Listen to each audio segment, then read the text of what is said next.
C'est une icône de la mode africaine contemporaine. Adama Paris, créatrice visionnaire et entrepreneur culturel, vient de faire rayonner les talents du continent aux Galeries Lafayette à Paris avec la Pop-Up Africa Now, suivi d'un final spectaculaire, un défilé sur des péniches au pied de la Tour Eiffel. Bonsoir Adama. Bonsoir. C'est un plaisir de vous recevoir. Alors, comment est venue l'idée de cette Pop-Up, de ce Africa Now? Donc c'est un collectif africain. Racontez-nous un peu la genèse.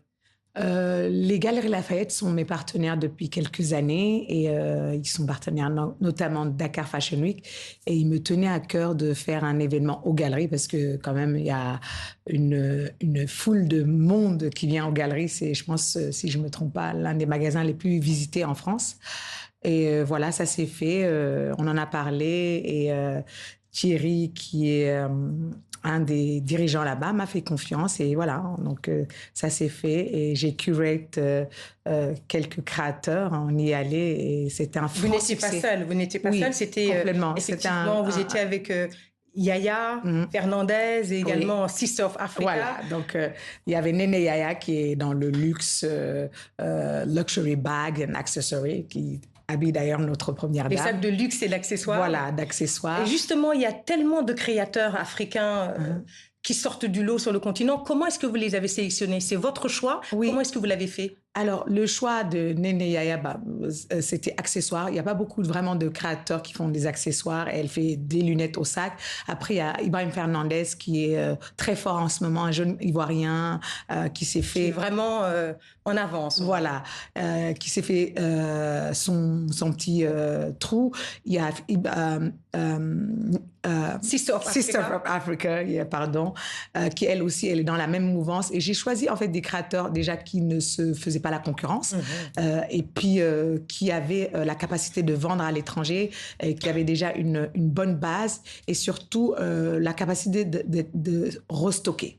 Parce que voilà, c'est quand même 3 semaines et on a vendu beaucoup. Vous avez bien vendu et donc c'était, rappelons-le, du 18 juin au 8 juillet. Complètement. Et après, vous n'êtes pas resté là, vous avez voulu aller plus loin avec un spectaculaire défilé au pied de la Tour Eiffel. Ça, c'était le 11 juillet. Quelques mots sur cela.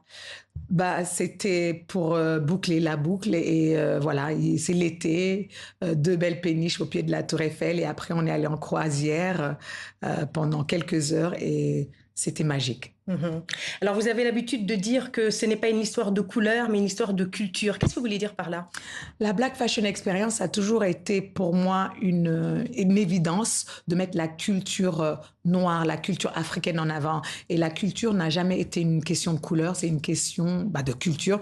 Et il y a plein de... Et aussi...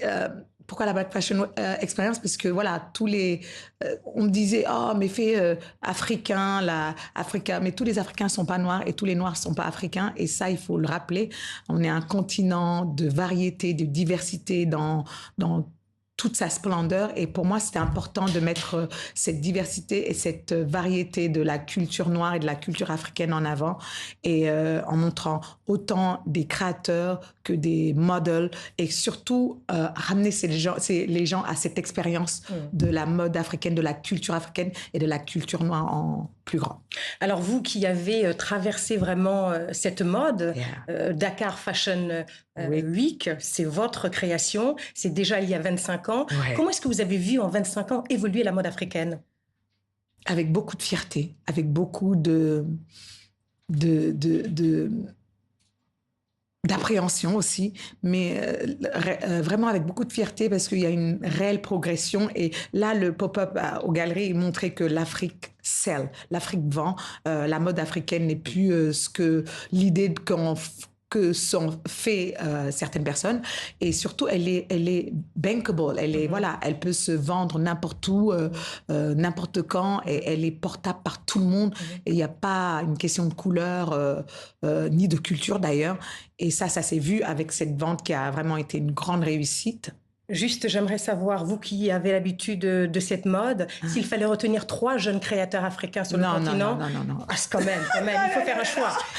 Vous avez bien choisi avec le collectif. Mais oui, mais ça roule. Il y a tellement de bons créateurs. Je ne peux pas, c'est tous des gens tellement bien. Bon, du coup, je dirais les gens de mon collectif pour faire verre de jaloux. Néné Yaya, Ibrahim Fernandez. Juste pour finir. Et Sister of Africa. Juste pour finir, une dernière question. Toutes ces années de succès, vraiment tout semble vous réussir. Quel est le secret de votre réussite? La résilience. La résilience et je me laisse pas submerger par ni les critiques, euh, ni tout ce qui est négatif finalement. Voilà. Et je pense que pour vivre en Afrique, parce que je vis sur le continent et c'est une grande fierté pour moi, je viens en France ou en Europe que pour faire mes événements et je retourne. Et je pense que c'est ce souffle que la jeunesse africaine me donne, que les jeunes autour de moi me donnent. Et c'est vraiment, je pense que ce qui caractérise l'Afrique de maintenant, c'est on n'a pas besoin de validation. Merci On a une beaucoup. résilience. Merci, ça sera le mot de la fin, la résilience. Merci. Et la passion surtout. Oui, la passion. Merci d'être venu sur ce plateau.